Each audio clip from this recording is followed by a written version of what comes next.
Vamos a Êxodo capítulo 33. Êxodo capítulo 33, rememorando um pouco o contexto imediato, passado. Moisés pedira a Deus para se revelar mais e fizesse conhecer o caminho dele, Deus, a Moisés. Comentamos que devia estar se referindo aqui a uma decisão definitiva de Deus sobre ir ou não, pessoalmente, acompanhando o povo na jornada pelo deserto até a terra prometida, que deveria levar apenas alguns meses, mas que levou 40 anos, como vamos ver depois.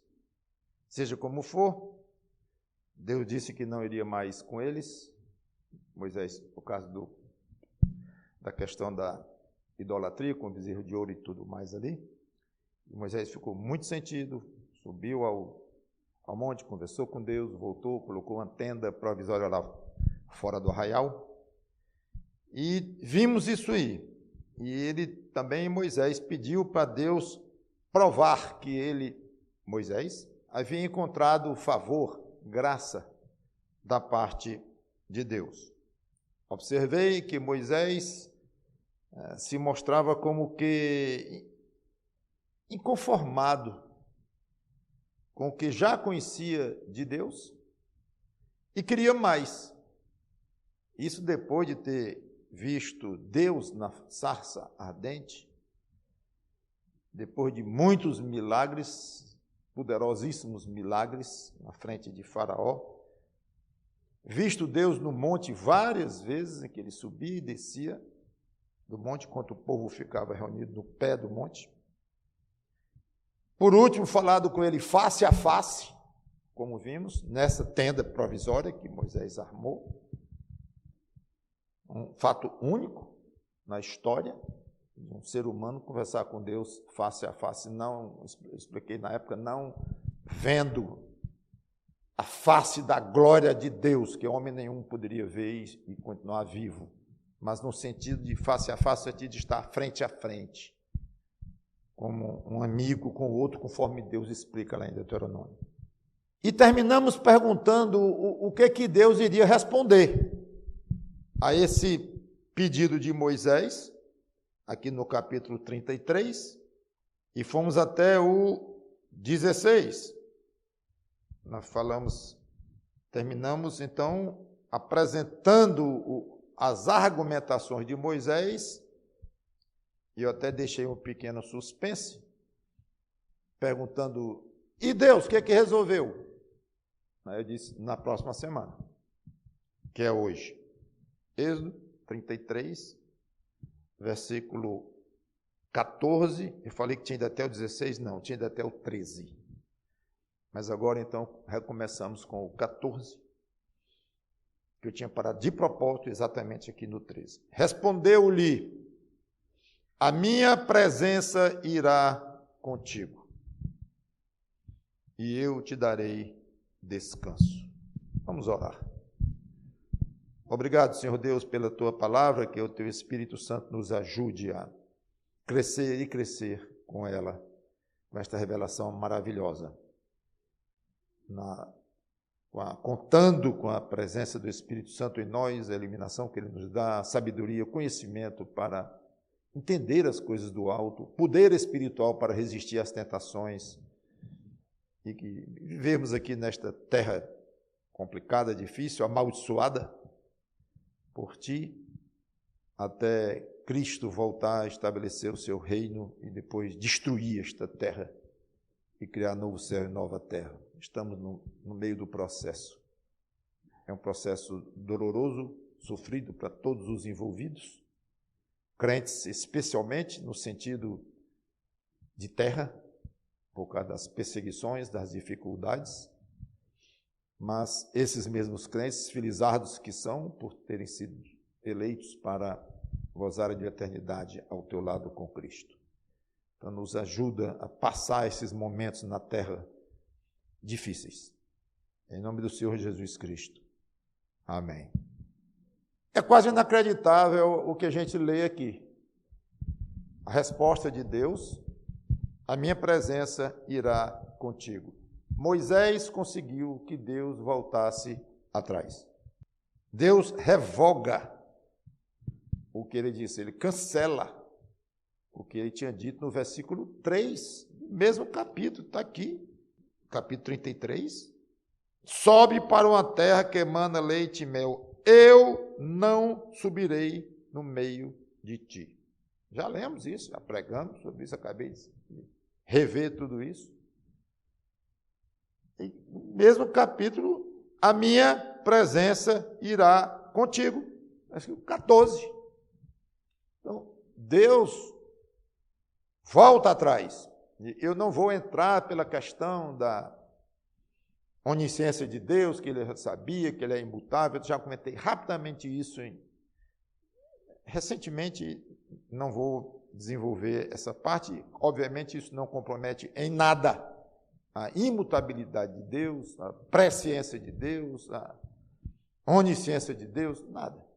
Então, o que se vê é o mesmo Deus que fez o universo e as rigorosas leis físicas, matemáticas, químicas, tudo que mantém esse universo funcionando, que estabeleceu uma lei de comportamento humano, da qual está escrito que não vai passar um jota até que tudo se cumpra. Esse Deus volta atrás pela oração de um homem, olhando pelo ponto de vista humano, como Moisés, e olhando pelo ponto de vista do poder de uma oração. Então, Deus diz: tudo bem, Moisés, não vai ser mais um anjo comum, como eu disse que iria com vocês. Eu não iria abandonar vocês, você sabe disso. Eu sei, pois é. Mas eu queria que era o Senhor mesmo. Pois eu vou. E como estava previsto antes, o plano é retomado. Minha presença irá contigo e te darei descanso. Significa estabelecimento em Israel. Esse descanso de Deus aí é muito comentado em Hebreus, explicado lá, é um assunto muito interessante, não muito fácil, inclusive, mas simplesmente aqui vamos ficar só com esse comentário que eu te darei descanso, é que eu te introduzirei, te colocarei na terra que eu prometi aos teus pais, aos patriarcas de Israel, Abraão, Isaque e Jacó. Pronto. Versículos 15, a primeira parte do 16, então lhe disse Moisés, se a tua presença não vai comigo, não nos faça subir deste lugar, pois como se há de saber que achamos graça aos teus olhos, eu e teu povo? É interessante. Aí ele diz mais, não é porventura em andares conosco, quero ir até aqui. Parece que essa frase, essas frases de Moisés estão um pouquinho deslocadas, como se fizessem mais sentido antes da resposta de Deus, e ainda fazendo parte da argumentação de Moisés. Pode ter sido isso, e o autor, talvez ele próprio, o autor, colocou nesta ordem aqui, ou, de fato, quando um assunto é muito pesado, muito grande, e alguém está querendo convencer o outro, e o outro diz, pois está bom. Aquele que estava argumentando não para, está tão embalado na argumentação e tão empolgado que continua argumentando como se o outro não tivesse respondido, e ele até respondeu, pois está bom, eu vou. É importante ir mesmo e tal, é por isso, às vezes até repete a argumentação. O outro até já disse. Então, parece que Moisés vai aqui, de fato, no embalo, na emoção, de continuar dizendo como se fosse, Senhor, é isso mesmo, e não tinha outro jeito para ser, seria mais ou menos assim. Mas, cronologicamente, parece um pouquinho deslocado de fato. Mas isso não importa, porque Moisés confirma claramente a necessidade de Deus ir mesmo com eles, e não valeria a pena. Isso é importantíssimo. Não valeria a pena o povo ir sem a presença de Deus. Sabe o que Moisés está dizendo aqui? Senhor Deus, aquele teu plano de matar o anjo comum, para nós não funciona não. Moisés, rejeita o plano de Deus. Claro que agora ele está sendo um pouquinho mais ousado após Deus ter dito, pois eu vou. Agora ele teve talvez um pouco mais de coragem de dizer, porque não ia funcionar. E para nós, era melhor nem ir. Então você vê que ao mesmo tempo é uma ousadia de Moisés, é um confronto que Moisés faz com Deus, sem dúvida, mas ao mesmo tempo um confronto altamente favorável a Deus, glorificando Deus e dizendo, sem a tua presença para nós não adianta, pode ir 1000 anjos, aqui sou eu que estou dizendo, Moisés não disse isso, mas ele disse, não, aquele plano alternativo para nós não funciona. E ele não funcionaria, e ele argumenta novamente, tocando no ponto de ter achado favor ou graça aos olhos de Deus. Para Moisés, não é nem a melhor opção, a única opção que ele via nesse drama todo aqui, só via um jeito de Deus mostrar, provar que o povo e ele próprio, Moisés, tinham achado favor, graça aos olhos de Deus. Deus, tu tem que ir conosco, tens que ir. Se não for, eu não me convenço que eu achei graça aos teus olhos. E nem o povo achou graça aos teus olhos. Tu não vai conosco? Não. Então, que favor é esse que nós encontramos aos teus olhos? Claro que eu estou pormenorizando um pouco a oração aqui. Mas vejam que é isso que a gente tem que entender as entrelinhas e de fato descer um pouco mais fundo para tirar o devido valor e as lições aqui contidas. Em suma, Moisés estava insistindo em conhecer melhor a Deus. Na parte do diálogo que eu tratei na pregação passada. Tu vais conosco mesmo e tal, faz-me saber os teus caminhos e tudo. Aí Deus faz saber o caminho, no contexto de vai ou não vai com o povo, Deus diz, vou. Aí Moisés diz, ótimo, porque sem a tua companhia não iria funcionar. Aqui tem um assunto novo na interação Moisés-Deus. Não é só a questão, gente, isso é de uma importância, não é questão só de conhecer melhor a pessoa de Deus, os planos de Deus, os projetos de Deus, que na primeira parte do diálogo era isso que Moisés estava querendo. Vai ou não vai conosco e tal, qual é teu plano, vai mandar o anjo mesmo, não vai funcionar e tal. Mas agora ele deixa claro, sem a tua presença não adianta nós irmos. Então Moisés, além de querer conhecer Deus, os planos de Deus, ele queria agora a presença, a companhia de Deus. Absolutamente ouro para nós isso.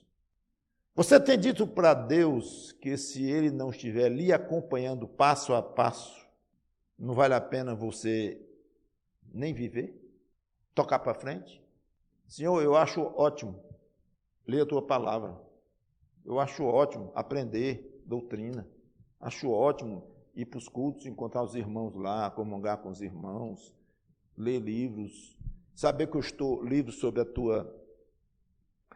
Tua existência, teus caminhos, a tua maneira de ser, o que tu queres de nós, é muito bom. E saber que eu vou para o céu é bom demais. E saber, e a minha mente e o meu espírito ficam cheios de conhecimento que fazem muito bem a minha alma e tal, e tal, e tal, e tal, mas não é suficiente.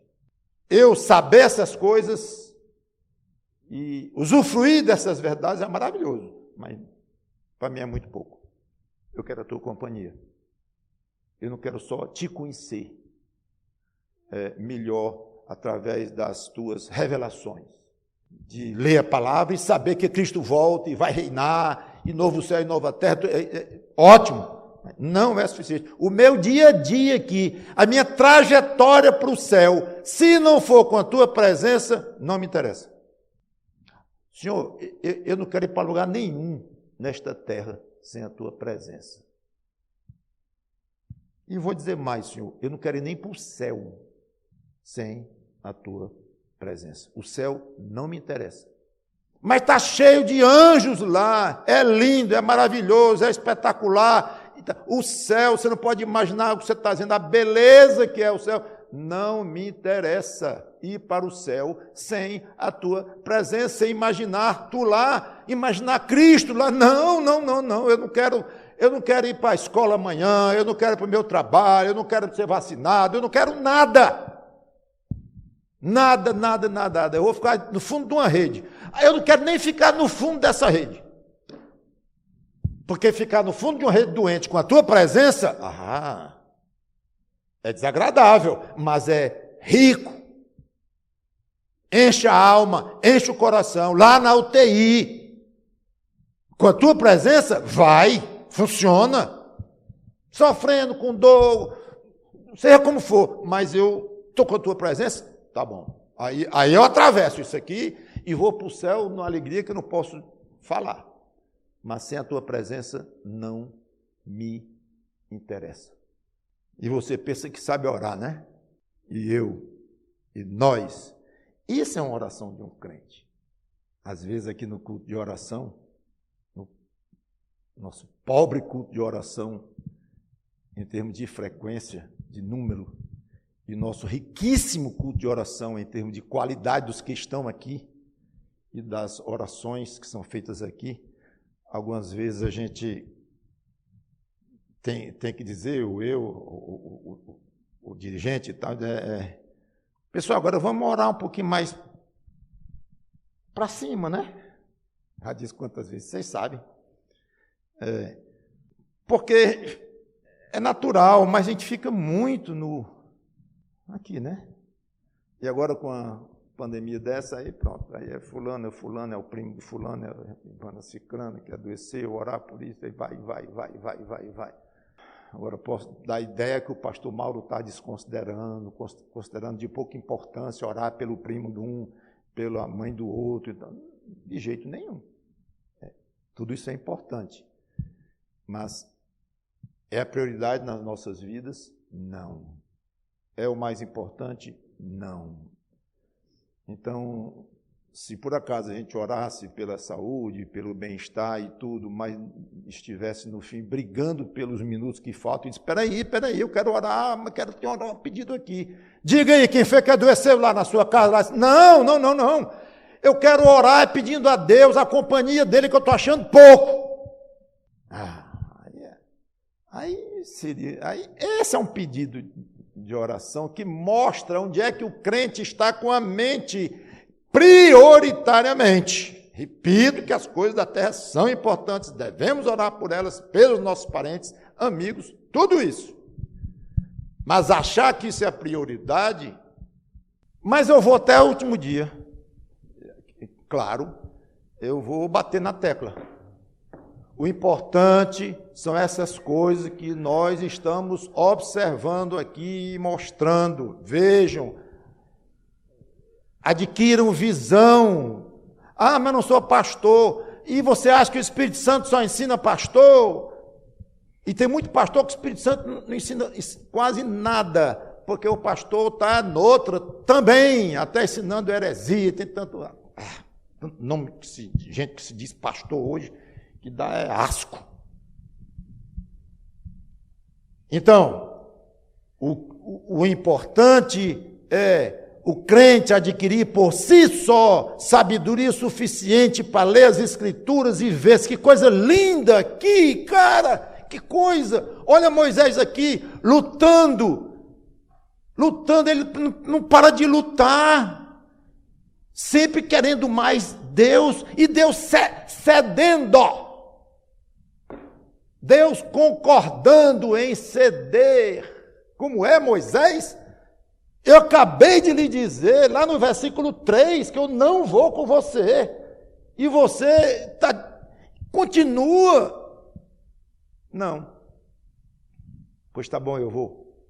É impressionante o tamanho do poder da oração daquele homem e do quanto agradou a Deus. E tinha hora de Deus interromper orações. O próprio Moisés, coitado, pediu para Deus suspender o castigo dele não entrar na terra prometida. Lembram disso? E Deus disse, peça mais não. O mesmo Deus. Esse pedido dele não quero mais nem ouvir. O mesmo Deus. Que coisa. De alguma maneira ele não se sentiu glorificado com o desejo de Moisés de querer entrar, de insistir. Deus de alguma maneira disse, não. Agora, Senhor, desiste da tua decisão de não ir conosco e vai conosco. Tá bom. Vamos lidar mais com esse Deus. Gastar mais tempo, investir mais tempo com esse Deus, buscando, lutando. Mas não é lutando só para a sua saúde, não é lutando só para o seu salário. Sua luta tem que ir para outro plano, outra faixa. É ali onde está a sua luta com Deus. Aí Moisés toca num ponto importantíssimo, que eu não vou comentar quase nada. Eu acho que eu tenho uma série de muitas pregações, talvez 15, 20, não sei, nem olhei, sobre este assunto aqui. Eu digo, eu só vou tocar porque aí eu tenho que fazer um parênteses na caminhada com Êxodo e entrar nesse assunto, que eu não vou fazer. É a separação bíblica. No final do versículo 16, né, ele fala uma frase que passa aqui quase desapercebido, mas isso é de um tamanho gigantesco. Não é porventura em andares conosco, de maneira que somos separados, eu e o teu povo, de todos os povos da terra. Esse separado do hebraico é distinguido. Pode considerar separado mesmo. A doutrina da separação de Israel com os outros povos é um ensino importantíssimo no Velho Testamento. Israel era um povo à parte. Por quê? Porque foi eleito, separado, santificado por Deus para ser o povo dele, Deus. Os judeus não deveriam se juntar com outros povos, casar, adorar os deuses deles, comungar com eles, ter uma convivência íntima, intensa? Não. Motivos, 2, pelo menos. Primeiro, a própria convivência que tinha Deus com ele, povo. Deus não estava na companhia deles? Não garantiu a Moisés que, então, estarei com vocês? Pois bem, é incompatível a convivência de um Deus, de um povo que tem Deus no meio dele, com outros povos que não apenas não têm Deus no meio, como irritam esse Deus, hostilizam esse Deus, pecam incessantemente contra este Deus, odeiam este Deus. Incompatível. Segundo, mas não menos importante, a convivência do povo de Deus com outros povos iria terminar afastando o povo de Deus do seu Deus. É tudo o que eu tenho a dizer, além do fato de que no Novo Testamento o princípio da separação é aplicado para os crentes com relação ao mundo. É perfeitamente importado o princípio de separação do povo de Israel com relação aos outros povos da terra. Esse princípio é aplicado diretamente para o povo de Deus na terra, no sentido agora de igreja, dos crentes reunidos em igrejas locais. Se Deus está conosco, nós temos que ser separados em várias áreas da vida, do restante do mundo. Observe a expressão, se Deus está conosco, ou considerando que Deus está conosco. Então, o motivo básico da separação, Moisés dá uma aula aqui profunda de teologia. E cá, por que separação bíblica? Vamos procurar o Jonathan Edwards, vamos procurar o grande teólogo, vamos procurar Calvino logo, e muito antes de Calvino, Agostinho, vamos ver lá. Não, vamos para Moisés. Moisés dá aula para nós de separação bíblica. Hoje, a aula está aqui. Talvez a principal passagem na Bíblia sobre separação bíblica seja esta. porque explica na raiz. Não é porventura em andares conosco, de modo que somos separados. Por isso nós somos separados. O motivo da separação é o fato de que tu estás conosco, na nossa companhia. E, claro, no caso do crente do Novo Testamento, Deus está conosco como sendo o Espírito Santo, como Deus que é, habitando em nós. Isso é tão forte que a gente nem abarca completamente isso. Mas começa a ideia esta, de Deus estar dentro de nós, estar conosco, além do fato da nossa comunhão, estarmos juntos e como igreja, vamos falar muito em igreja hoje à noite e tal. Os motivos são basicamente os mesmos. A convivência íntima, intensa, de quem é a habitação do Espírito Santo é incompatível com quem, além de não ser habitação do Espírito Santo, não está dando a mínima para o Espírito Santo, hostilizar o Espírito Santo, não saber nem quem é o Espírito Santo, não querer saber quem é o Espírito Santo e hostilizar o Espírito Santo, a Deus, a Cristo. Cristo é mais disfarçado a hostilidade, porque Jesus para lá, Jesus para cá, cristianismo, evangélico, tudo são pessoas que amam a Deus e tal, é mais fácil disfarçar. Ainda vieram falando muito no Espírito Santo, de uma maneira exagerada, e quanto ao papel dele de falar de Cristo aos corações, o movimento carismático que colocou o Espírito Santo numa posição que arranhou o ensino da Bíblia quanto à posição do Espírito Santo de falar de Cristo, mas, de fato, o menos óbvio é a pessoa de Cristo quanto a essa hostilidade toda, porque muitos falam nele e dizem que gostam, que o amam e tal, mas, na maior parte das vezes, fachada e, como ele disse, só de boca. O próprio Jesus Cristo reclamou muito isso aí, só de boca, falando que eles adoravam a Deus de boca. Então, a convivência intensa e íntima de quem tem o Espírito Santo dentro de si e quem quer honrar a Deus, não é uma convivência saudável, é incompatível com quem não tem nada disso. Isso é meio óbvio. E segundo, não menos importante, mesma coisa que eu falei quanto ao povo de Israel, a convivência íntima e intensa com o mundo afasta o crente de Deus. Afasta. As más conversações corrompem, como diz as Escrituras. A companhia ruim afasta. Às vezes de uma maneira imperceptível, às vezes de uma maneira muito sutil, mas tem crentes longe de Deus,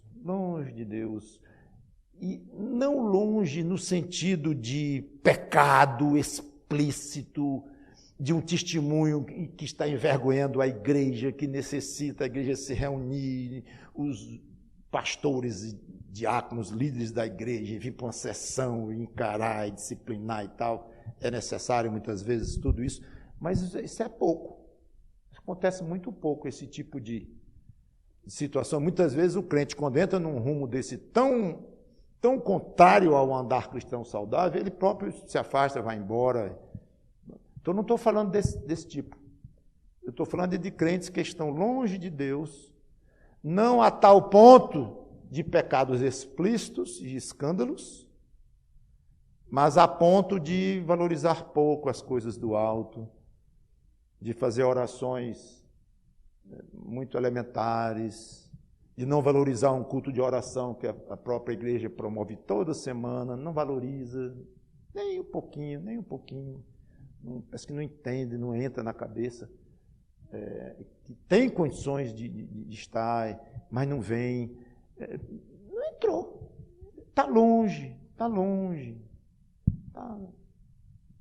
Não está com aquela proximidade mosaica de Moisés, com esse exemplo aqui, e de um Paulo desse, de um crente modelo que tenta valorizar a companhia de Deus e a companhia dos que são de Deus, mas não valoriza fazer o quê?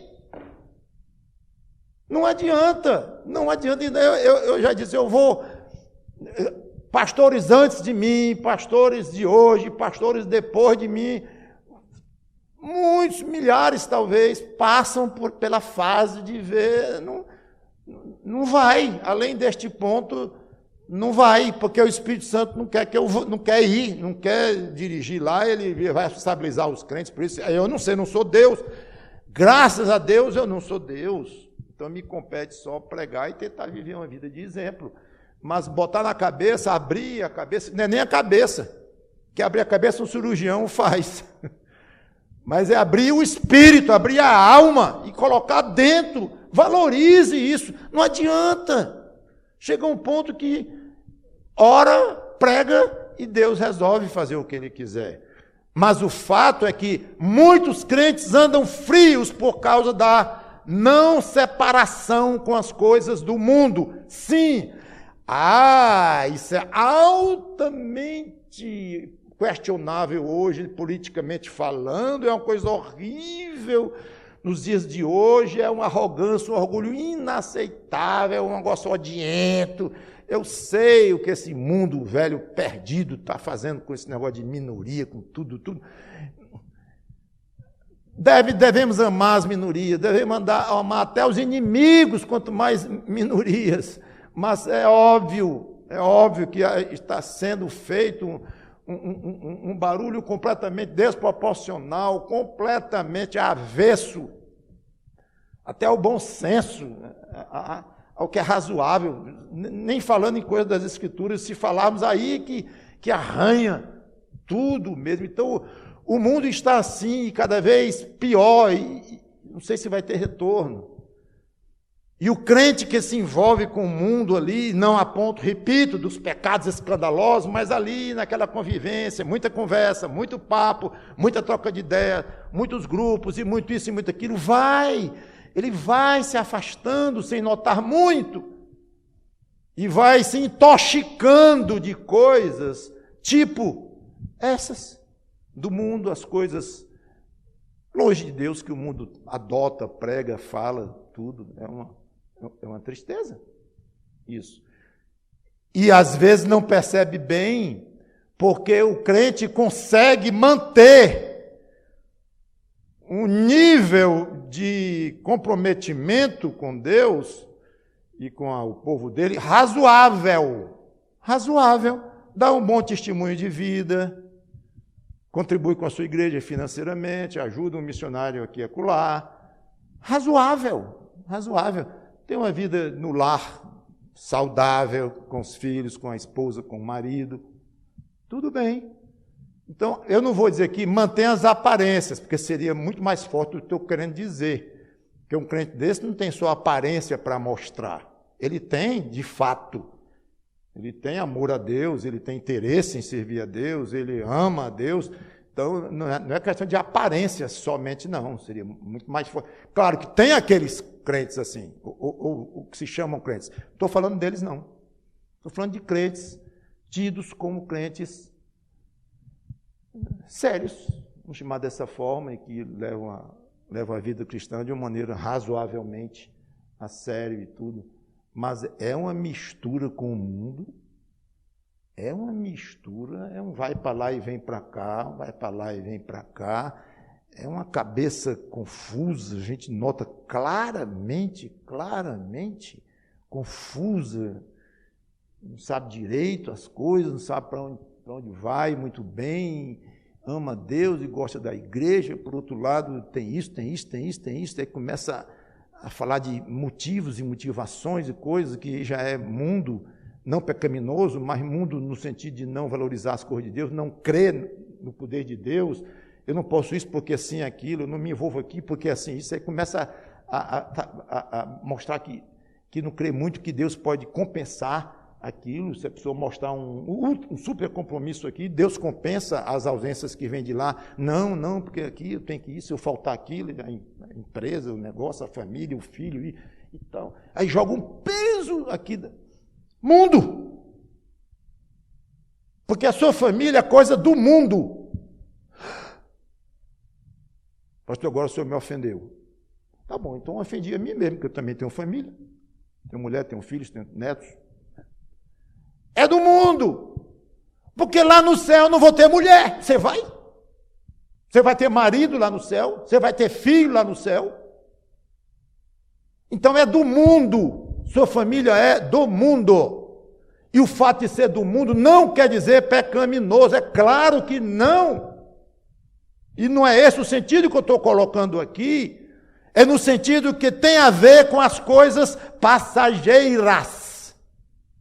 É isso que eu estou dizendo. Gosto de tirar do contexto, já viu, né? Mas deixa tirar quem quiser tirar aí. Eu sei o que eu estou falando. E você está vendo o contexto que eu estou dizendo aqui. Então, quando você valoriza mais as coisas, qualquer coisa do mundo, mais do que valoriza Deus, mesmo que as coisas do mundo sejam não pecaminosas e sejam coisas que Deus tem interesse, como Deus tem interesse na sua mulher, no seu marido, nos seus filhos, se no seu emprego, Ele tem interesse nisso. Está cheio de instruções bíblicas para você saber cuidar dessas coisas devidamente, mas nunca no sacrifício da supervalorização para a companhia do próprio Deus. Nunca troque a companhia de Deus, intensa, por qualquer coisa aqui que você acha que vai explicar e convencer a Deus. Não vai explicar, não vai convencer a Deus e vai passar a vida todinha sendo um crentezinho meio assim. Vamos orar? Santo Deus, nosso bom Pai, é tudo o que eu tinha a dizer hoje, de manhã. Tem misericórdia de nós, de cada um de nós.